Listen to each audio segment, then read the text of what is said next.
올림픽이 몇 년마다 열릴까요? 네, 올림픽 4년마다 열립니다. 4년마다 열리는 전 세계인의 축제 올림픽이 무려 6번이나 열리는 동안 저는 연애 한 번도 하지 못했습니다. 처음으로 26살 때 이성 교제를 했습니다. 첫 연애라 얼마나 설레고 떨리는지, 밀당도 모르고 순진한 시골 청년이어서 아무것도 몰랐던 그 8개월의 연애 시간은 그렇게 끝을 맺고 말았습니다. 제가 자였습니다. 그때 가슴 아파 이불을 뒤집어 쓰고 얼마나 울었던지. 그래서 서정주 시인의 한 송이 국화꽃을 피우기 위해 봄부터 소쩍새는 그렇게 울었는가 보다. 이 식구가 드디어 이해가 가기 시작했습니다. 떠나간 님을 향한 그 그리움. 그래서 봄부터 소쩍새는 그렇게 울었는가 보다. 저도 그렇게 이불을 뒤집어 쓰고 그렇게 울었습니다. 그러나 이 첫 연애의 아픔을 통해 많은 것을 배웠습니다. 누구에게나 이별은 있다. 그래서 아픔은 당연한 것이다. 아픈 만큼 더 성숙한다. 아픈 경험을 통해 새로운 길이 생긴다. 이 아픈 경험을 통하여서 몇 번의 더 연애를 하고 나서 지금 저의 아내를 만나게 되었습니다. 지난날에 저의 연애의 실패가 없었다면 저의 아내 만날 수 없었죠. 결혼까지 이어질 수 없었죠. 지난날의 아픔을 통하여 자라고 성숙한 결과 지금 저희 아내를 만나게 되었습니다. 우리 사랑하는 천국의 성도님들은 어떠하십니까? 아픔이 아니었음을 저와 동일하게 고백하고 계십니까? 몸에 종양이 생기지 않았다면 하나님을 믿지도 않았습니다. 아버지가 일찍 돌아가시지 않았다면 교회 교자도 몰랐을 것입니다. 남편이 그렇게 힘들게 하지 않았다면 하나님께 그렇게 매달리지도 않았을 것입니다. 자식이 속을 썩이지 않았다면 내 잘난 맛에 살지 하나님을 의지하지도 않았을 것입니다. 회사가 갑자기 어려워지지 않았다면 이 세상에서 떵떵거리며 살지 주일 성수 지키기 위하여 그렇게 몸부림치지도 않았을 것입니다. 그래서 아픔은 결코 아픔이 아닙니다.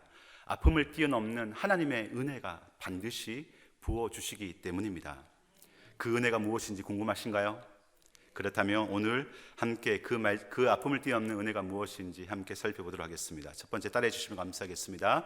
하나님의 말씀은 언제나 현실이 됩니다. 이사야의 이 예언은 포로로 끌려가기 약 100년에서 150년 전의 이야기입니다. 아수르의 유다 침공으로 점점 힘들어지는 그 현실 속에서 이스라엘 백성들은 선택받은 선민이기에 하나님께서는 결코 선택한 남유다를 멸망시키지 않을 것이다. 이 명확한 믿음을 가지고 살았으면 좋았겠지만 그러나 이 믿음을 통하여서 어떻게 나아갔냐? 아무렇게나도 살아도 죄를 지으며 살아도 하나님은 선택한 백성인 우리를 결코 망하지 않게 하실 거야 라는 이 잘못된 결과로 도달하게 된 것입니다. 그래서 남유다 왕과 제사장과 고관들은 국민들의 세금을 착복하기 바빴습니다. 어떻게 하면 국민들에게 더 많은 은혜를 베풀 수 있을지가 아니라 어떻게 하면 내 주머니, 내 배를 불릴 수 있을지가 그들 가운데는 최우선 과제였던 것입니다. 이런 상황 속에서 이사야가 끊임없이 회개를 촉구합니다. 바벨론 포로가 될 것이지만 다시 하나님께서 회복시켜 주실 것이다 라고 예언을 합니다. 절대 무너지지 않는 그 바벨론이 페르시아 제국에 의해 망하게 되고 또한 고레스 칙령으로 인하여서 다시 기적적으로 남유다가 70년 만에 고국으로 돌아오게 됩니다. 그 예언은 무려 이사야가 100에서 150년 전에 이루어진 이야기입니다. 19절 말씀 함께 읽어보도록 하겠습니다. 시작. 보라, 내가 새 일을 행하리니 이제 나타날 것이라.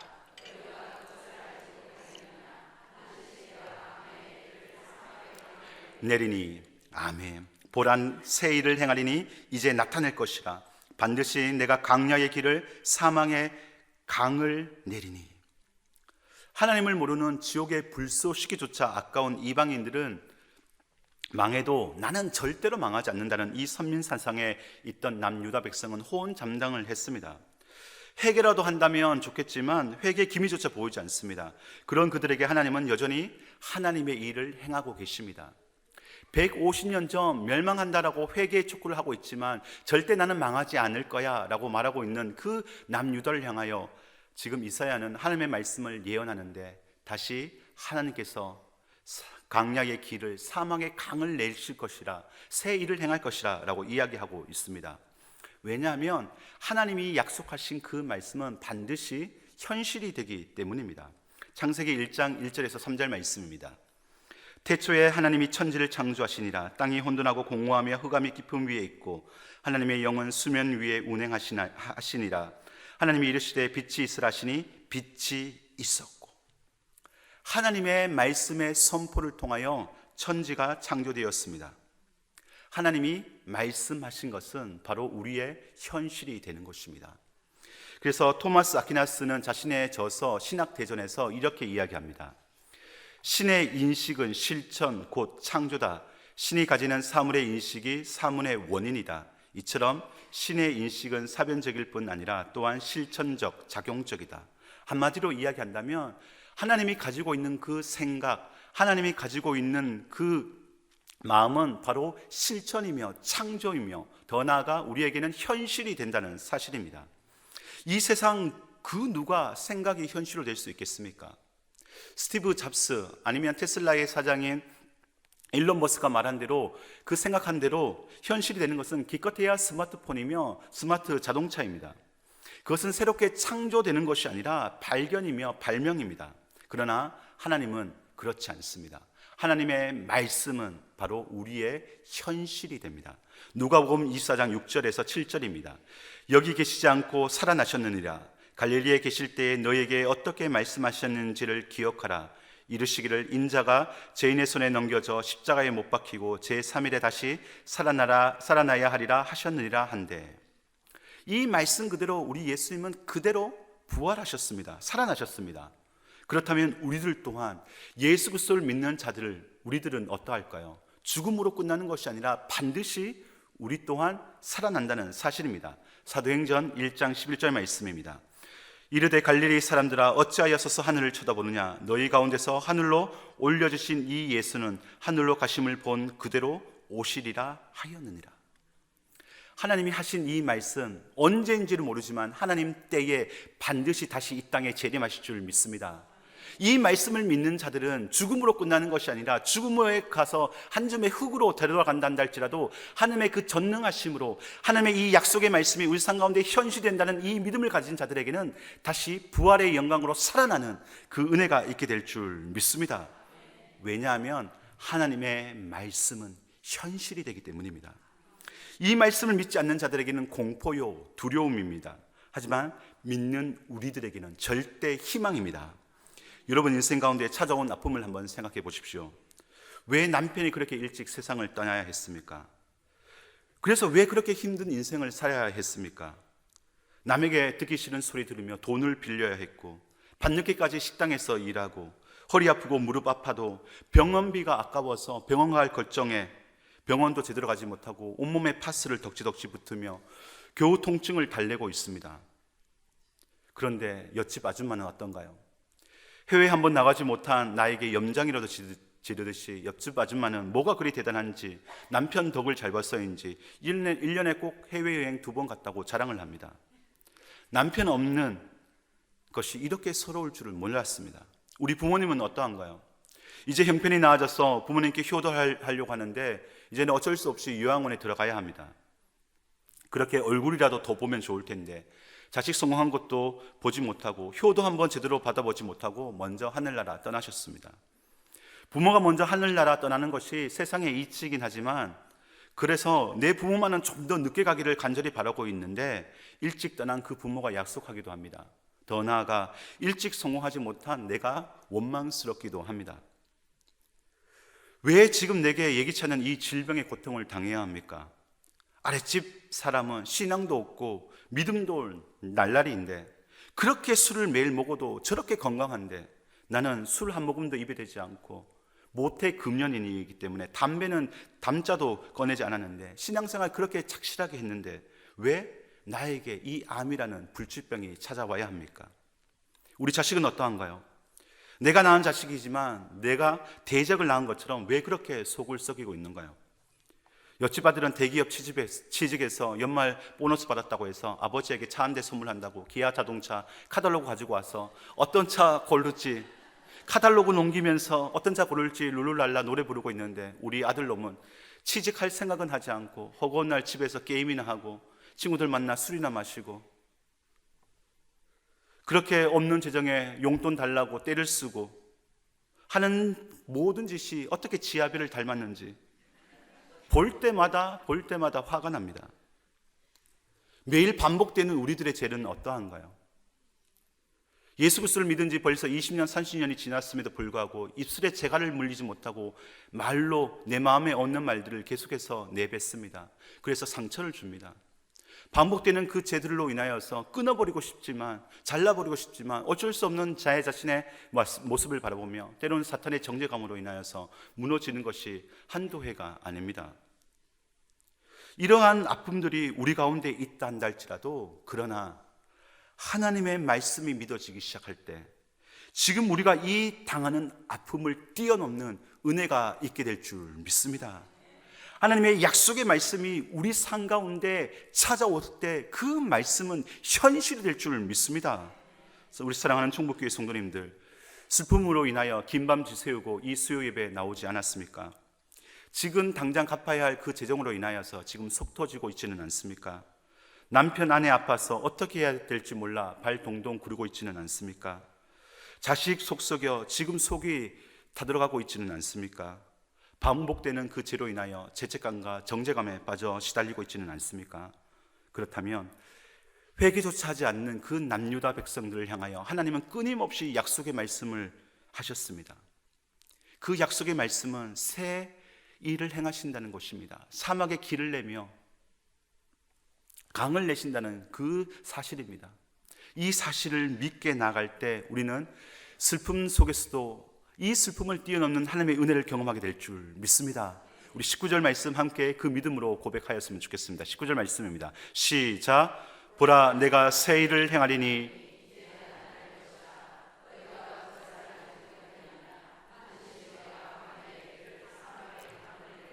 아멘. 반드시 우리 가운데 새 일을 행할 줄 믿습니다. 강야에 길을 내게 될 줄 믿습니다. 사막에 강을 내게 될 줄 믿습니다. 그래서 우리 가지고 있는 이 슬픔을 뛰어넘는 그 하나님의 은혜로 인하여서 하나님의 약속의 이 말씀을 붙잡고 약속의 말씀이 내 삶 가운데 현실될 것을 기대하며 기다리며 잠잠히 그 주님이 걸어가신 그 길을 걸어가게 될 줄 믿습니다. 그럴 때 우리는 두 번째 은혜를 알 수 있습니다. 따라해 주시면 감사하겠습니다. 동서남북이 다 막혀도 하늘 문은 열려 있습니다.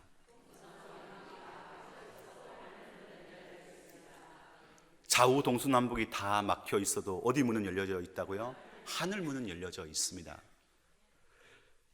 동물과 가축의 특징이 있습니다. 그들의 시선은 언제나 하늘을 향하는 것이 아니라 땅을 바라보며 살아갑니다. 자기 시선에 들어오는 모든 것은 자신의 먹이가 됩니다. 때로는 영역을 정하여 그 영역에 들어오는 다른 동물들을 잡아먹기도 합니다. 때로는 자기 종족까지 무참히 잡아먹습니다. 그래서 동물들에게 남아있는 것은 본능뿐입니다. 그래서 동물들은 아래 바닥만 바라보며 살아갑니다. 위를 쳐다볼 여력이 없습니다. 지금 당장 먹어야 될 그 본능만 남아있기에 지금 당장 눈앞에 있는 것들만 바라볼 수밖에 없습니다. 우리들 또한 마찬가지입니다. 내 시선의 위치에 따라 우리는 동물이 그러한 것처럼 언제나 본능대로 살아갈 수밖에 없습니다. 아래만 바라보며 바닥만 바라보며 주어진 것들만 바라보며 살아갈 때 우리의 시선은 결코 위를 둘 수 없습니다. 가질 수 없는 것이 대부분 하늘 위에 있기 때문에 그렇습니다. 공중에 나는 새, 떠다니는 구름, 반짝이는 별들과 달, 태양, 그 누가 하늘에 있는 것을 가질 수 있겠습니까? 언제나 아래만 바라보며 살아가기에 우리들은 점점 이성은 발달하지만 동물적 본능만 남아 공존하고 협력하며 화목하게 살아가지 못합니다. 어차피 하늘을 쳐다봐야 내가 가질 수 없는 것, 이제는 땅 아래만 쳐다보며 끊임없이 내 손에 움켜쥘 수 있는 것들만 바라보며 살아가는 것이 바로 본능만 남은 우리들의 모습인 것입니다. 꼰대 김철수라는 책에 나오는 글입니다. 소금과 조금. 바다가 썩는 것을 막아주는 것은 소금, 인생이 썩는 것을 막아주는 건 조금. 욕심을 조금만 내려놓아도 인생은 썩지 않는다. 집착을 조금만 내려놓아도 인생은 썩지 않는다. 주장을 조금만 내려놓아도 인생은 썩지 않는다. 권위를 조금만 내려놓아도 인생은 썩지 않는다. 바닷속 소금은 불과 3%, 딱 3%만 내려놓으면 인생은 썩지 않는다. 소금처럼 조금만 내려놓을 수 있기를 축복합니다. 그런데 우리는 끊임없이 앞만 바라보며 살아온 이 간성에 의해서 하늘을 쳐다보는 것이 그렇게 어렵습니다. 그런데 우리들이 이따금씩 가끔 하늘을 쳐다볼 때가 있습니다. 언제일까요? 바로 아픔, 고난이 찾아올 때입니다. 강렬한 이 고난을 찾아올 때 우리는 드디어 쉼표를 찍을 수 있는 것입니다. 그래서 아래만 바라보던, 지금 당장 눈앞에 있는 것, 내가 손으로 옮겨질 수 있는 것만 바라봤던 우리의 인생이 이 고난과 아픔을 통하여 이 모든 것 내려놓고 드디어 하늘 위를 쳐다볼 수 있는 것입니다. 그래서 시편 121편 1절 2절은 우리에게 이렇게 말합니다. 같이 읽겠습니다. 시작. 내가 산을 향하여 눈을 들리라. 나의 도움이 어디서 올까? 나의 도움은 천지를 지으신 여호와에게서로다. 아멘. 나의 도움은 천지를 지으신 여호와에게서로다. 이 시편 121편은 성전에 올라가는 노래입니다. 이스라엘 성인은 매년 3번 무교절, 7.7절, 초막절에 몇 때마다 예루살렘 성전으로 나가야 합니다. 교통시설이 열악했던 그 시대에 그 먼 거리를 오로지 발로만 찾아와야 합니다. 수백 킬로미터를 걸어온다는 것은 쉽지 않습니다. 특별히 이스라엘 지역의 30%가 강야 지역이기 때문에 그 지역을 발로 걸어온다는 것은 쉽지 않을 뿐더러 더군다나 그때에 많은 도적대가 있었기 때문에, 또한 낙상사가 있었기 때문에 언제 도적대에 내 물건이 다 빼앗기고 죽을지도 모릅니다. 낭떠러지에 떨어져 죽을지도 모르는 그 위험한 상황 속에서 이 순례자들은 끊임없이 1년에 3번 순례길을 예루살렘을 향하여 나올 수밖에 없습니다. 그러나 아래만 쳐다보며 주어진 현실만 바라보며 살아갔던 그 인생이 이 순례길을 통하여 드디어 하늘을 쳐다볼 수 있는 기회가 찾아온 것입니다. 내가 산을 향하여 눈을 들리라. 순례길을 향하며 나가는 그 길 가운데 힘들고 어려웠던 것들, 내가 움켜쥐려고만 했던 것들, 내가 바라보려고만 했던 것들을 이제는 내려놓고 이 힘든 순례길 가운데 드디어 나에게 도움을 주시는 분은 바로 하늘, 바로 위에 있음을 이 순례자들은 알았던 것입니다. 그래서 이렇게 고백하는 것입니다. 내가 산을 향하여 눈을 들리라. 지금 내 손에 잡히는 것이 나에게 도움을 주는 것이 아니라, 지금 내 눈앞에 땅 아래에 있는 것이 나의 인생을 책임져 주는 것이 아니라, 그 모든 것 내려놓고 드디어 우리의 시선을 하늘로 향할 때 그 하나님께서 우리의 인생을 책임져 주시고 나의 갈 길을 친히 인도해 주시며 안내해 주신다는 사실입니다. 눈을 들 때 나의 도움을 주시는 분은 다른 그 어떤 것이 아니라 바로 천지를 지으신, 천지를 창조하신, 말씀으로 천지를 창조하신 그 하나님께서 말씀이 현실이 되어 오늘도 우리의 인생을 지킬 수밖에 없음을 고백할 수밖에 없다는 사실입니다. 오늘 본문이 그렇습니다. 아스루의 그 아픔을 통하여, 바벨론이란 그 고난을 통하여, 포로 70년의 그 아픔을 통하여 애통을 허락해 주신 이유가 바로 이것입니다. 앞만 바라보며, 바닥만 바라보며 살아가는 그 남유다 백성들이 바로 그들의 시선을 땅이 아니라 하늘을 쳐다보기 위해서입니다. 아스루와 바벨론, 포로 생활 등 좌우 동서남북이 다 막혀져 있지만 고개를 들어 하늘을 쳐다볼 때 하늘 문은 열려져 있음을, 나의 도움을 주시는 분은 누구인지 드디어 알 수 있기 때문입니다. 19절 말씀 다시 읽어보겠습니다. 시작. 보라, 내가 새 일을 행하리니 이제 나타낼 것이라.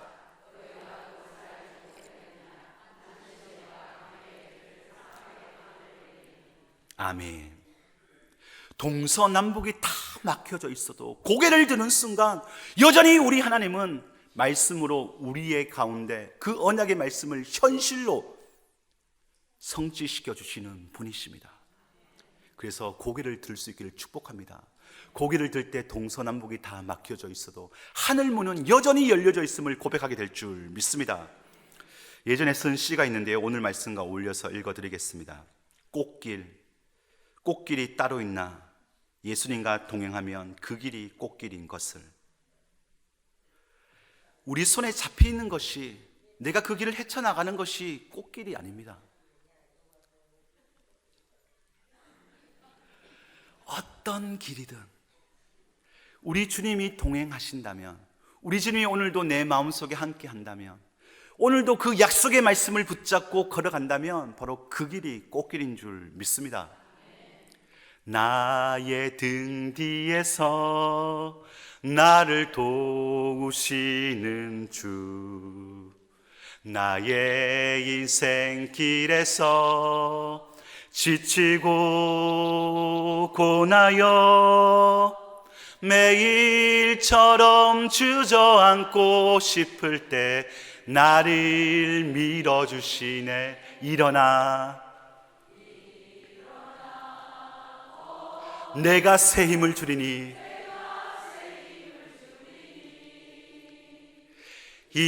일어나 너 걸어라, 내 너를 도우리. 아멘. 동서남북이 다 막혀져 있어.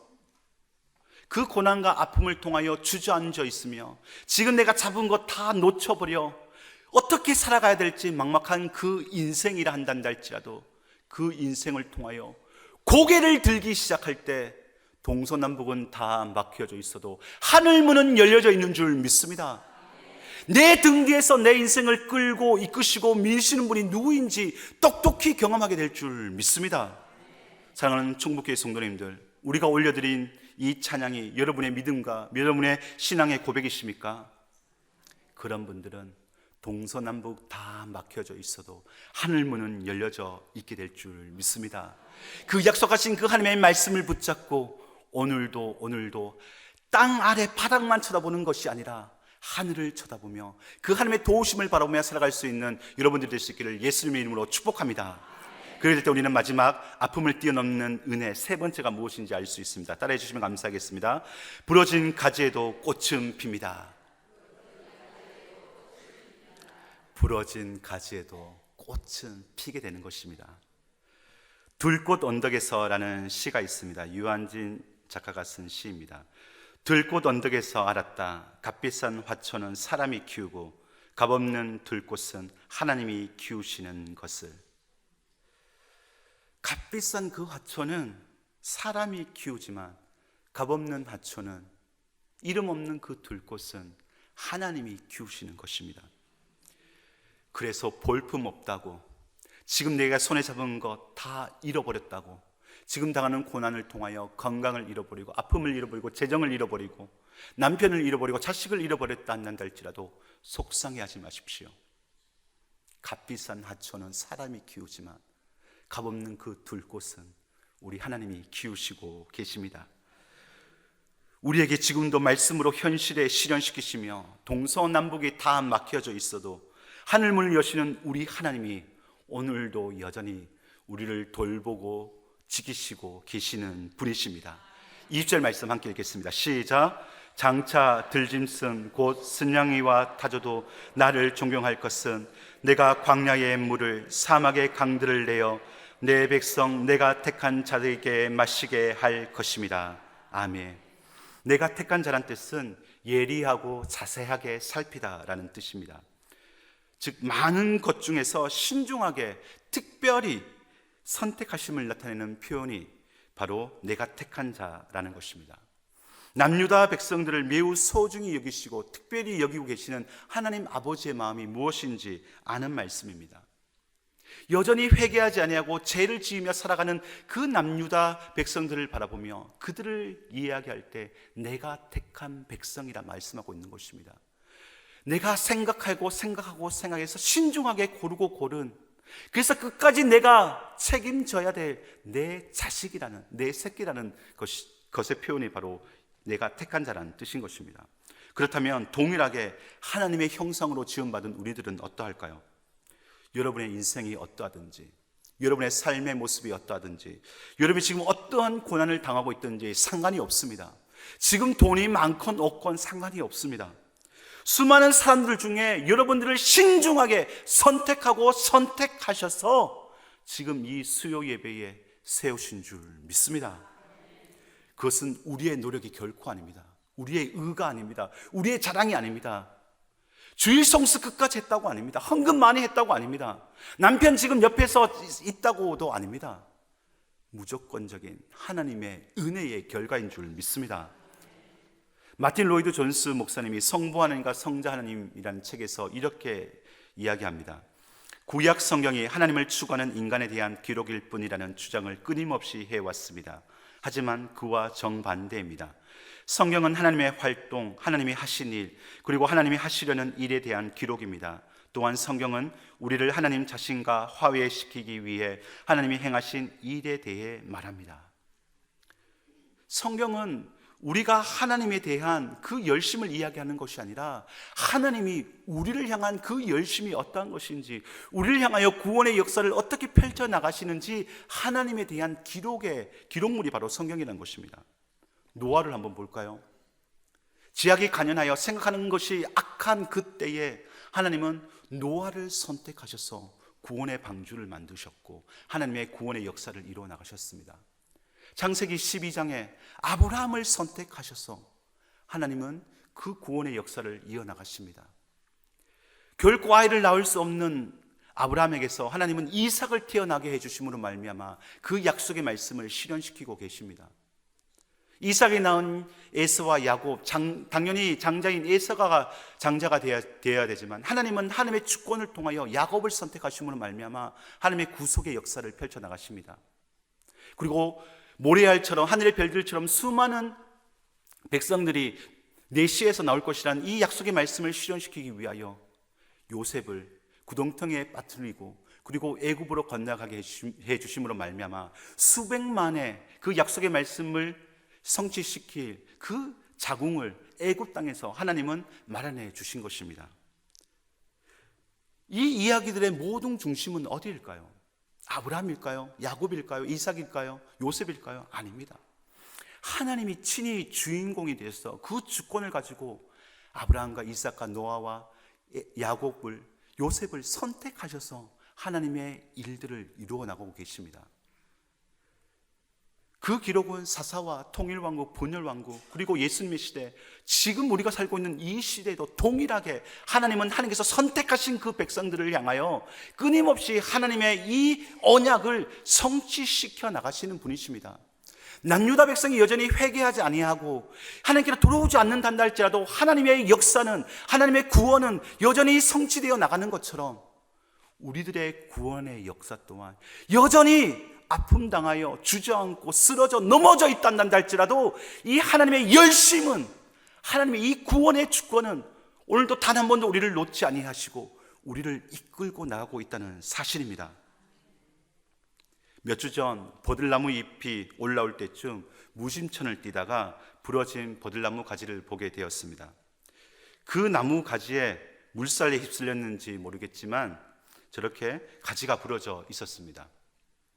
그리고 어저께 같이 운동하면서 그 나무를 보니까 새순이 파랗게 돋아 있는 것을 보게 되었습니다.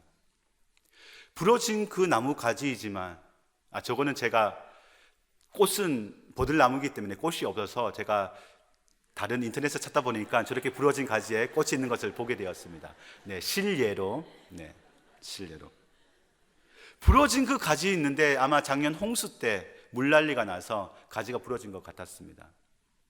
근데 죽었거니 생각했는데 몇 주 지나서 어제 운동하다 보니까 그 부러진 그 가지에 새순이 하얗게 새파랗게 돋아났던 것입니다. 만약에 그것이 꽃이었다면 아까 보여드린 그 사진처럼 그렇게 꽃이 피었을 것입니다.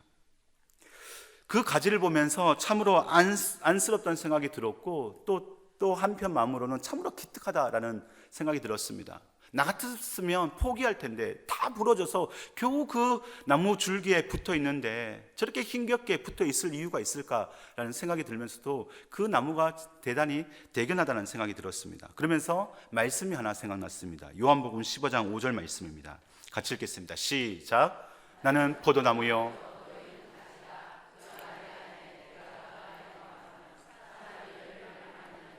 나를 떠나서는 너희가 아무것도 할 수 없습니다. 아멘. 남유다 백성들처럼 죄악의 구덩이 속에 회개하지 않는다 한달치라도 하나님은 하나님의 약속을 이루어 나가십니다. 우리가 그 하나님의 포도나무에 붙어 있는 한 하나님은 하나님의 그 열심을 이루어 나가십니다. 아니요, 우리가 떨어지려고 해도 하나님은 그 가지를 붙잡으셔서 다시 접붙임시켜서 하나님의 그 구원의 역사를 이루어 나가시는 분이 바로 우리 하나님이십니다. 우리들의 인생 마찬가지입니다. 주님께 연결되어 있다면, 주님께 붙어 있다면, 오늘도 주님께 붙어 있기 위해 몸부림치며 나아가는 그 인생들은 하나님의 말씀에 기인하여, 그 하나님의 은혜와 은총에 기인하여 우리의 슬픔조차 뛰어넘는 은혜를 부어줄 것이며, 부러진 그 가지라 한다 할지라도 반드시 꽃 피우게 될 줄 믿습니다. 그 인생은 바로 이사야 43장 21절 말씀이 우리 삶 가운데 성취될 것입니다. 같이 한 목소리로 읽겠습니다. 시작. 이 백성은 내가 나를 위하여 지었나니 나를 찬송하게 하려 함이니라. 아멘. 이 백성은 나를 위하여 지었나니 나를 찬송하게 하려 하심이라.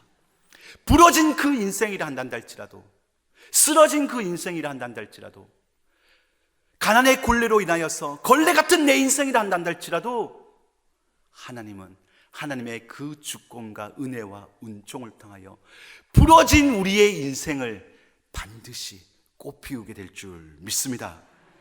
그리고 더 나아가 부러진 인생 같은 우리들을 통하여 하나님은 찬송을 받으십니다. 성공한 사람, 잘난 사람, 뛰어난 사람, 헌금 많이 한 사람, 예쁜 사람, 그 사람을 통하여서 찬송 받으시는 것이 아니라 부러진 인생이라 한다 할지라도 내가 어디에 속하여 있는지를 아는 사람, 동서남북이 다 막혀져 있어도 고개를 들어 하늘을 쳐다보는 사람, 그 인생을 통하여 하나님은 반드시 영광 받으시는 분이십니다. 말씀의 결론을 맺겠습니다. 우리 인생 가운데 찾아오는 슬픔, 고난, 아픔 왜 없겠습니까? 그러나 이 고난과 슬픔과 아픔을 뛰어넘는 은혜가 있습니다. 그것은 하나님의 약속의 말씀을 믿을 때입니다. 그 약속의 말씀을 믿는 자들은 언제나 그 말씀이 우리 삶 가운데 현실로 나타낼 것입니다. 그리고 동서남북이 다 막혀져 있어도 땅 아래만 쳐다봤던 그 인생이 하늘을 쳐다보기 시작할 때 하나님의 은혜가 어디로부터 시작되는지 알게 될 것입니다. 그리고 마지막 세 번째, 그 부러진 인생이라 한다 할지라도 하나님은 반드시 우리를 통하여 꽃피우게 해주시는 분이십니다. 그 하나님을 의지하며, 그 하나님을 신뢰하며 오늘도 그 주님 손 붙잡고 꽃길을 걸어가는 저와 여러분들 될 수 있기를 예수님의 이름으로 축원합니다. 축원합니다. 축원합니다. 기도하겠습니다.